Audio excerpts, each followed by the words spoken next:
harassing the police every single day.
Hey Sheriff County, this is Sheriff County Copwatch. I am using any video here with under fair use if you have criticism, reporting, teaching, etc. And please donate. I do not make money from YouTube, and there are different ways to donate in the video links. Thanks. Welcome back to the Hank Strange Situation, Lifestyles of the Locked and Loaded. All right, welcome back to another breaking news with Ammo Land. Of course, we've got my friend John Crump of Ammo Land News joining us here, and today we're going to talk about bogus Florida firearms registries, which we've spoken about before. Excuse me. We're just going to do a follow-up, right, John? That is correct. We are going to do a follow-up, Hank. Okay, so just in case there's folks out there that are watching this and they're not aware of the first story, just bring us up to speed on the initial story that folks can find on Ammo Land. I don't know. Let me see if I can pull it up. Check out Ammo Land News if you can, by the way. Yeah, go down to contributors, then you can click on that, then click on my name, and it'll be on there. Yeah. If you want to look at it. Basically, there is a county called Charlotte County, Florida, which was compiling a list of gun owners by using the Finder database. The Finder database is what they use for pawn shops. They take the information and they send it over, and what it's supposed to send over is the serial number of the gun, make and model, so they can run the numbers to make sure it's not stolen. Okay, yeah, this is just Florida law. I'm sure there's other states that have similar law. If you're selling a gun, to a gun store, there's a particular process they go through, right? And a specific database of information that's held for some period of time to make sure it's not stolen. Well, what happens is it's supposed to go over to the sheriff's department. They run the serial number. If it doesn't come back stolen, the data's not supposed to be kept. Okay. This is in accordance with a Florida law. Mm-hmm. And so how long is that information supposed to exist before it goes away? Only until they run the data. Okay, so once they run it, if that gun is not stolen and everything's clear, then that info is supposed to disappear. Yeah, they're not supposed to have any list of gun owners due to a Florida statute. I think it's 790.335. Yeah. 790.335. Okay. So because if you do that, you have a de facto registry, which is illegal here in Florida. You When it definitely comes to do. firearms. Yes. Okay. So the initial story we did was that there was a specific sheriff, I think in Charlotte County, that that was engaging himself in this activity, somehow getting info and then copying that info out and creating his own database. Is that right? Yes, but it turns out it's past Charlotte County, and Charlotte County was also sharing the information with other departments. With other counties. Okay. And so initially when we put up that story, before we get into the follow-up part of this, there were a lot of people that actually reached out to us. We had a lot of information sent our way, thanks to the folks that were doing that. We also invited people, if they felt they were victims of this, to reach out to us. So there's a lot of things that you've been going through because of that. It's going to take us some time. There's a lot of information. There's actually like a really deep story, I think, at the root of this. Are there any little things in there that you want to catch up on that maybe folks might not know or aware of since you put out the initial story? Yes, it turns out Charlotte County was sharing it with the Northport Police Department as well. Their list, they're sending it over there. We have leaked emails basically that show that they were sending the list over there. To and Northport. also Northport, also Sarasota County. Okay. Was also doing it. Sarasota Sheriff was also compiling the list through the Finder database. And here's the scary part. The Finder database was never supposed to be transmitting the names and addresses of the gun owners. Okay, so that was some kind of glitch? It was a glitch. Letter, which is the nonprofit corporation which designed the system, went ahead and fixed the glitch. We have information from an unknown source, an unnamed source, who've not allowed to speak about it, but we were able to confirm through that source that they did fix the information. Now it's only transmitting the make, model, and serial number of the firearm, which is what it's supposed to be doing. Okay, so the folks that wrote that code, they figured it out. Was that recently that they figured out that there was a backdoor or something like that, or it was kicking out information it shouldn't? I'm trying to determine exactly when they fixed it, so I don't have an exact answer right now. Okay, all right. So we're still working on that. Now, when we initially put out that story, the Attorney General, Ashley Moody, right? Yes. A lot of the feedback that you got from the Charlotte County Sheriff's Office, and even from Ashley Moody, I think, was that this registry or what these guys were doing was not illegal. Is that true? Well, Ashley Moody never responded to us. Okay. The local prosecutor's office, the local attorney general for Charlotte County, the attorney's office for Charlotte County, came back and said it's not a list. There's nothing wrong with it. But I mean, if you saw it, it definitely was a list. What compromises a list? I think it was a list. It had names, and other information on there tracking a person to a firearm, right? And rows and columns too. Yeah, on a rows and spreadsheet. Yeah. So it's like kind of like what's the definition of is, one of those kinds of things that they were trying to use to say they weren't doing something illegal. Yeah. That was the feedback. So now what's the follow up? Go ahead. I call it the Bill Clinton excuse. Yes, exactly right. So now what's the follow up on that? What's the developments that are coming out now? Now, due to the awesome work that Florida Carry has done, and also the public pressure, so everyone out there who contacted Ashley Moody or whoever, the public pressure really has worked. Okay. And our state's attorney, Amira Fox, is now investigating the misuse of the system, and it does appear that there was a misuse of the system. Oh, okay. So they're investigating it. This is like the initial phases or stages of their investigation? Yes. They have subpoenaed and pulled records that that's all I can say about that. They subpoenaed and pulled specific records. Okay. And then they're talking specifically to certain counties. Correct. And Letter, which is the nonprofit corporation which designed the Finder system.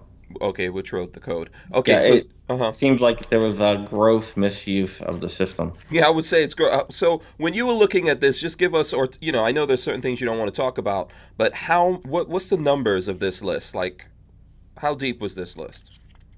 It was fairly deep. Anyone who went to a pawn shop that pawned a gun, when you pawn something, you don't sell it. You give it as collateral until you can pay back your loan, then you get it back.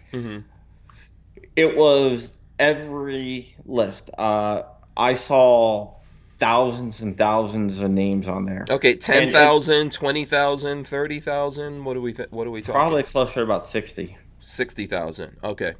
Yeah, and here's another thing. One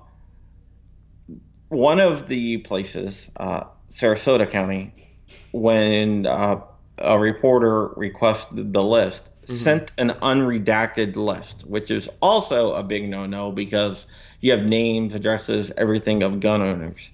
So if you want to target someone for robbery of a gun, now you have a list. And anti-gun groups would love to get their hands on that. Yeah, effectively doxing people. So this reporter sent that to you? What happened was there's a reporter that requested a list. He was thinking that he was going to get a redacted list. Okay. But they sent him an unredacted list. Unredacted list. So basically, if they sent it to that reporter, anyone else requesting it that they responded to, that got out there, right? Yeah, and we have seen anti-gun groups try to get list of gun owners in Washington State, and recently in Pennsylvania, an anti-gun group called Gun Sense US tried to get private information of gun owners from the sheriffs up there. And the funny thing about that story is, not to get off on another story, but after I released my story, I put their email address and contact information and the story. They wrote me requesting or demanding that I take off their private information because they didn't want their information out there. Yeah, but they're putting other people's information out there. I think, look, some people looking at this might think this is just a Florida issue. This is definitely going on around the country right now, right? I'm sure there's other places all around the country, other sheriff's departments, other counties using the same software that had this kind of glitch in there that people were getting access to. Well, the Finder software is unique to Florida. It is? Okay.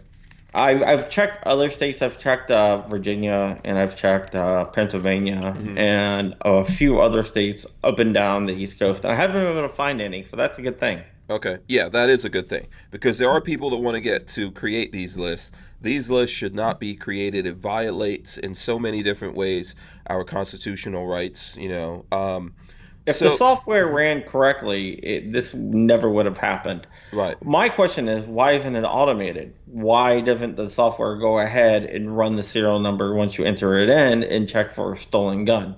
Yeah. I know in Virginia, I used to own a gun store in Virginia, and the gun store, we had a system where we could enter a serial number and it will say if it's a stolen gun or not. So people could come into the gun store if they wanted to do like a transaction, but they wanted to go through the whole, transfer system. They could pay a $2 fee to a gun store, or how much the state charged $2, but whatever the gun store wanted to charge them, they can run the serial number to see if it's not stolen. And that was like automatic. It wasn't going through a system. So I'm wondering why Florida doesn't have something like that if other states do have stuff like that. Yeah, why is the sheriff in the way? Now, at the end of the day, so let's switch back to Florida. Here in Florida, well, I guess anywhere, to be honest with you, if the sheriff is somehow in that system, he has a responsibility to not abuse that, right? Correct. It's a felony to keep a list of gun owners in Florida. So let's say there is, for some reason, there's law enforcement in the middle of that system.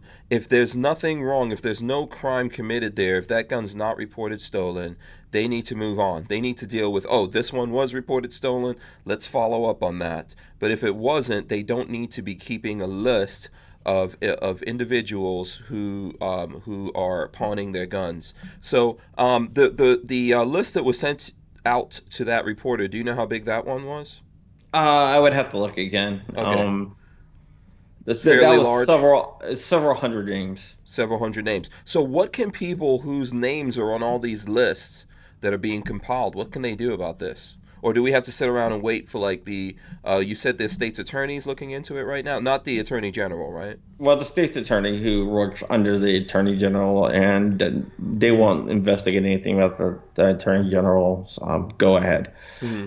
What I would do, I'm not a lawyer, so I can't give legal advice, of course. Right. But I am sure if the state's attorney finds abuse, that there is grounds for some type of class action lawsuit. Mm-hmm.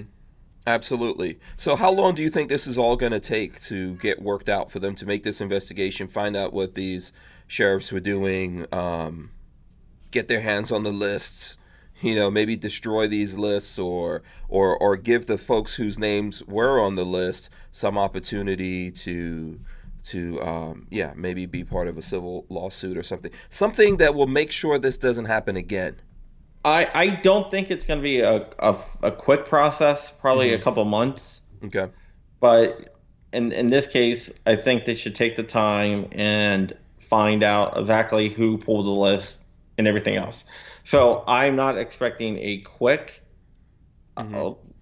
resolution, and I don't want a quick resolution. I want them to take their time and find out exactly who pulled what.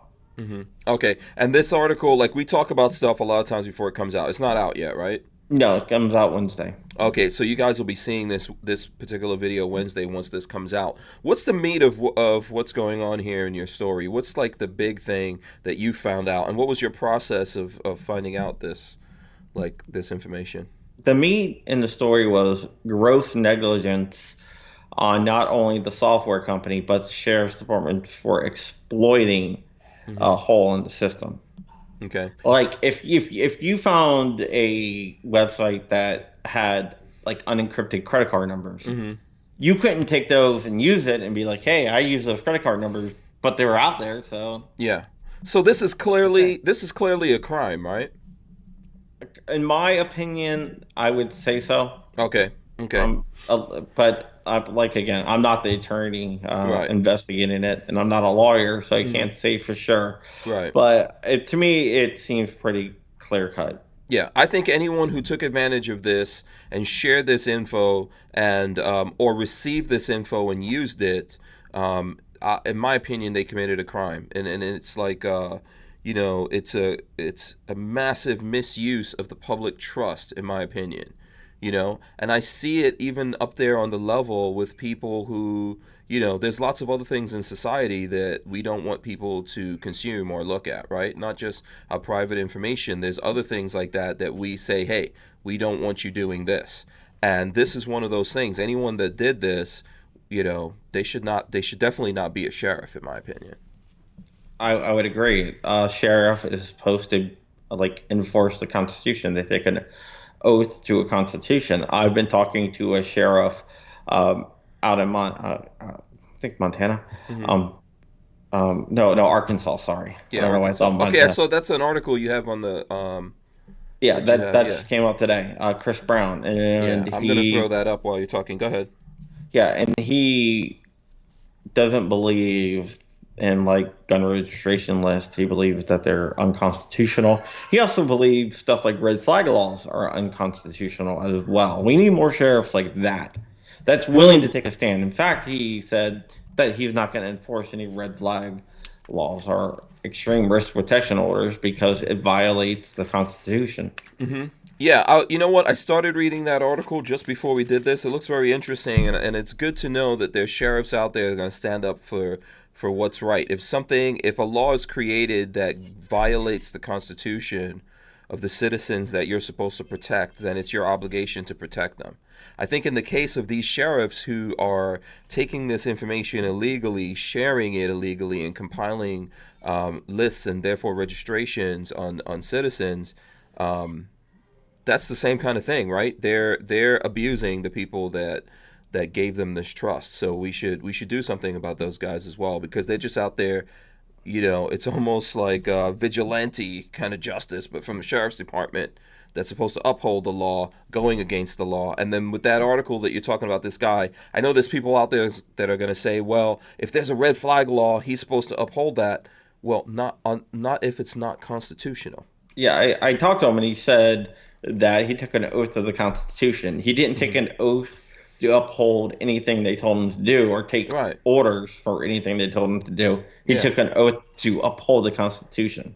Yeah, that would make them de facto kings or something like that, right? Correct. Of that, yeah. And this is the whole reason why this is what people need to realize about law enforcement. They're citizens, but they're citizens that we entrust with our lives, right? And the security of our property and all kinds of things. But these people are citizens. I don't think they're separated. They're not above the law. They're not above the Constitution. You know, they're supposed to serve. I know someone's going to say that, you know, the courts have said they're not supposed to serve us or protect us. But that's what they're supposed to do. If they're not doing that, then we really don't need them. Yeah, the court says they have no constitutional duty to serve and protect the citizens, but that doesn't mean that they cannot serve and protect the citizens. And sheriffs like Chris Brown thinks that he absolutely should. Yeah, that's a good read. I invite anyone to go read that. So now let's say there's folks, because I think we got a lot of feedback from this, right? If there's folks out there that would like to do something about this, what do you think is the best way for them to go about that? Who do they need to speak to out there to move this investigation forward? I think it's going to move forward no matter Okay. what. Okay. I would say what they need to do is they need to join Florida Carry. Okay. I'm the VA state director for Gun Owners of America, and I'm saying they need to join Florida Carry first. Right. Yeah. If you're in Florida, then go ahead and join GOA. Yeah. We're always trying to tell people to support the organizations locally that are fighting for you on the ground level as well as the national ones, right? That's what I absolutely believe. Pick a local one and then pick a national one, or pick multiple ones if you can afford it. But if you can't afford it, start with the local one, then go to a national one. Whether it's us at GOA, whether it's Firearms Policy Coalition, Second Amendment Foundation, or even the NRA, you really need to support someone. Yeah, we need to fight for freedom on all fronts. Maybe what we'll do is we'll get someone from Florida Carry on the podcast. We've got John. He comes on the podcast from time to time. Right now, we're kind of like in a, we're not doing the full week this week because there's been a bunch of different things going on. But once we get this kicked back up, we'll definitely have those guys on. Is there anything else you wanted to add to this story before we wrap up here, John? No, I'm pretty sure that's what we have so far. I'm going to keep on it and see what else I can find out, and also keep everyone informed about the outcome. Yeah, absolutely. And I'd like to invite people. We've already done this. There's folks out there. If you have a story like this, doesn't have to be just in Florida. John's in Virginia. I'm in Florida. We're fighting for the entire country. From California to New York. I've probably done stories in all 50 states by now. Yes, and there are stories coming to us all the time. So if you feel like you're in that position, something unjust like this is happening to you in regards to the Second Amendment, let us know. We are getting a lot of things. I would just caution people, like, if you know that you're kind of wrong. We will find out. Yeah, because we have to investigate these. I know there's some people reaching out to us, and if you're wondering why things haven't been done about it, is because we have to investigate it, look into it, and make sure this is legit before we, push further time. But it does take up a lot of John's time to look into all of these things. So help us out, and if you know that you have a good cause here, then let us know. If not, maybe take another route. When we started doing this, I told Hank up front that about 99% of the stuff that we get is going to be BS. Yeah. And I think he's learning that right now. Yeah, I am. But listen, we want to do this because we want to help people.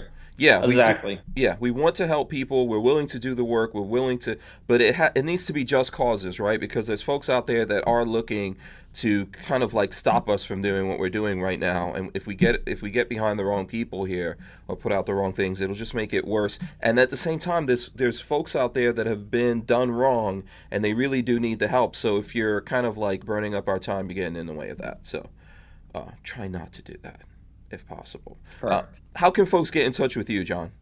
On Facebook, Real John Crump. Instagram, Real John Crump. If you have a story, contact me over on Facebook. It's probably the easiest way. Twitter, I'm at CrumpySS, and I have a YouTube channel John Crump too. And if you like my work, you can always support me on patreon.com/John Crump. That money goes a long way. I have something called the 2A Project at 2aproject.com, where we're going to be giving away a Kenneth to a single mom. And then after Awesome. that, we're going to be doing an AR for a single dad. Cool. Yeah, I like that. I need to. You need to come on the podcast, and we'll talk about that. I know I was supposed to do that last week. I totally forgot. Sorry. Yeah, I'm gonna be out at Red October this week, so. Oh, okay. All right. Yeah, we'll get it worked out. I think that's a good cause. If anyone wants to know any further information about that, or you want to help out John with what he's doing, get in touch with us. We'll be here doing this. Definitely check out the podcast. It's on the Lifestyles of the Locked and Loaded channel. I want to invite everyone to comment here. Tell us what you think about the story. Make sure you thumbs up, subscribe, and of course ring the bell so you can be notified every time we put up videos like this. We're going to get into a rhythm here once we get a whole bunch of different things worked out, and we'll be doing this more often and covering lots of different stories from coast to coast here, John. Yep, and no sleep for you. Huh? Yeah, you don't get any sleep already. Yeah. Yeah, remember, you can subscribe to my YouTube channel as well at John Crump too. You can ring the bell and do everything that Hank says. Yes, always absolutely. forget to tell people to do it, but go ahead and do it. Please do support John. He's doing great work here. So the guys at AmmoLand. So support those guys. I don't know. Do you have anything else to add here before we get out? No, if you're out in Vegas this weekend, hit me up. I'll be out there for Red October. Red October. Okay, cool. All right, guys. Thanks so much. We'll see you. Peace.